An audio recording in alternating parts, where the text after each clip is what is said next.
Balik kustodiya ng korte sa Timor-Leste si dating Congressman Arnie Teves matapos ang umano'y sandaling paglaya.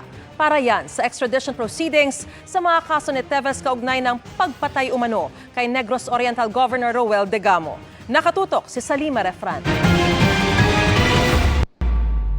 Sandaling nakalaya sa piitan sa Timor-Leste si dating Congressman Arnie Teves Lunes ng hapon. Ayon sa kanyang abogado, iniutos siya ng korte matapos pinaboran umano si Teves sa inihaing habeas corpus petition. Sinabi po nung korte na yon na illegal yung pagdidetain kay Congressman Teves dahil may mga flaws o may pagkukulang ang pamahalaan ng Pilipinas sa paggawa ng extradition request. Pero saglit lang ang paglaya dahil muling balik kustodiya ng korte si Teves.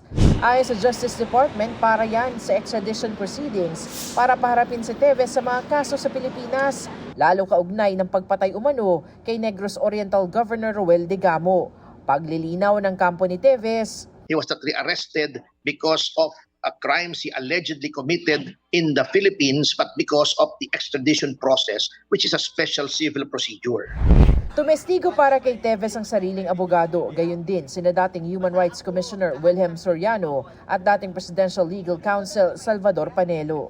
I am testifying as a witness who personally saw, heard and felt the political persecution of Mr. Teves, kung paano na railroad yung sa DOJ, kung paano nagrekanta all the witnesses pero finailan pa rin. President Marcos expressed to me that it was his personal belief that Congressman Teves was guilty. Kung yung presidente mismo, he's the chief executive, ay sinasabing guilty ka, anong laban mo sa Department of Justice na nag-iimbista ng kaso? May open letter din si Teves para sa United Nations, iba't ibang human rights organization at maging kay Pope Francis, kung saan giniit din niyang biktima siya ng political persecution dahil kritiko umano siya ng administrasyon. Pagtitiyak ng Justice Department na susunod ang lahat ng legal na proseso at nirerespeto ang karapatang pantao ni Teves. Inaasahan din itong haharapin ni Teves sa korte ang mga kaso laban sa kanya. Sinusubukan pa namin kuhanan ng pahayag ang palasyo at ang Timor-Leste Foreign Affairs Ministry.